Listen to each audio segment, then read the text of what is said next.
Good morning, viewers. Welcome to my YouTube channel of astrologer Anil Agarwal. Today we will be talking about the drug bust, Mumbai drug bust. What planets have up their sleeves for Aryan Khan, Ananya, and the zonal director, NCB zonal director, Mr. Samir Wankhede.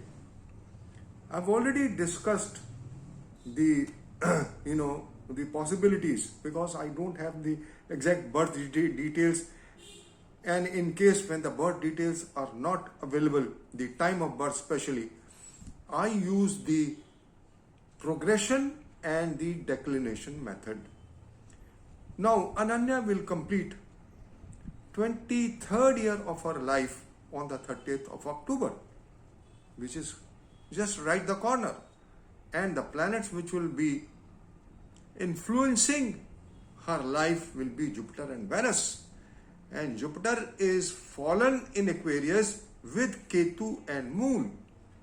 It is a fallen planet, and Jupiter gets afflicted when it is with Rahu Ketu, when it is debilitated, and when it is combusted and retrograde, and then a fallen planet. So it is retrograde, fallen, and with Ketu.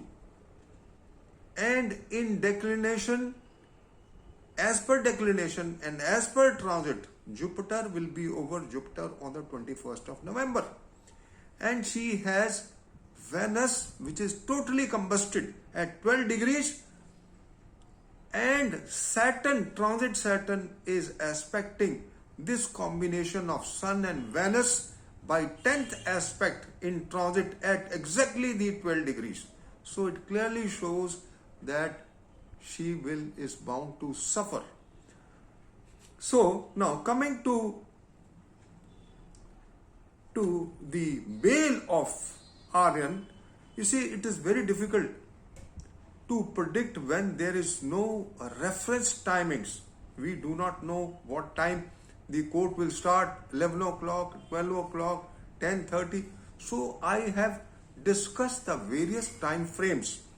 The time frame between 10:30 and 12:23, please note this time, is not very conducive, but there is only one parameter which can give slight relief.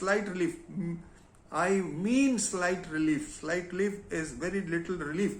Maybe he gets some relief, but it may be reserved, and the verdict may come on the 30th of October.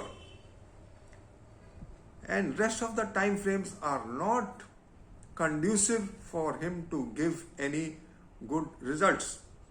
Now, now coming to the chart of, so Aryan Khan can get some relief between 10:30 to 12:23 if the verdict comes in this time for him.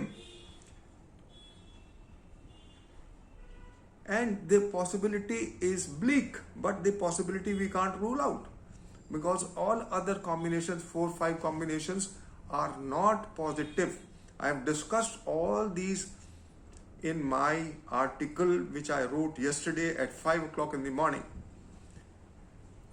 I am not one of those astrologers who do postmortem.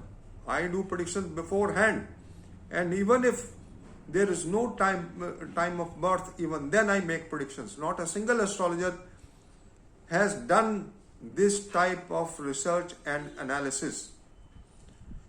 Now coming to the zonal NCB zonal director. No, I given the date of birth. He is born in 1979.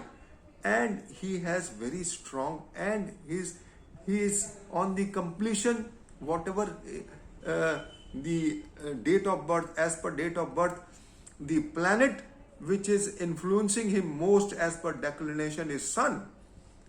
And Sun is strong in his chart. It is in Scorpio with Mercury, and the transit Ketu is transiting over Sun and Mercury, but in Mercury in close degrees. And you see, whenever Rahu Ketu come over Sun, there is some controversy which comes up. This is what my research is. And but in Navamsha, he has got strong Mars, Sun, Moon, and Saturn in known sign, and Mercury is exalted. And in the D10 Dashmansha, he has got Sun exalted, but with Ketu. So he is bound to get into controversy because Sun is with Ketu, but Sun is exalted. So we have to see whether this exalted Sun will be able to give him some relief or not. But my feeling is that since Sun is exalted and he is holding such a responsible post, it shows that he will come out of the trouble. Especially when Sun goes in the sign Scorpio. When the transit Sun goes over Scorpio, that will be the time. And when in D10, in transit, it is exalted, he will get relief. So this is all, friends. I just wanted to share that astrology is most amazing. If you do some research, there is no reason that you cannot predict anything. Most of the astrologers are dependent upon the birth chart. And birth chart is just like a passport, visa and ticket. Whether the flight is available or not, the birth chart cannot tell you, but it can only tell you the possibilities. And it tells you your previous janma karma. So the present karmas are to be seen by the dynamic charts. Birth chart is a static chart. By dynamic charts. And the dynamic charts show your present karma. So the present transit is most important. And because Ketu is transiting over Sun and Mercury, so that is why he is come into controversy. But as per D10 in transit, when Sun goes in Aries Dashmansha, he will get relief. So friends, and the date can be calculated. I shall elaborate it when time comes. But this is all I just wanted to share. That today's time between 10:30 to 12:23, there is slight possibility of Aryan Khan getting some relief, and the verdict may be reserved and may be delivered on the 30th October 2021. So this is all, friends, I just wanted to share. And we will talk about the stock and financial markets in my next video. So that's all, friends. Thank you for listening to me. Have a good day. Bye-bye.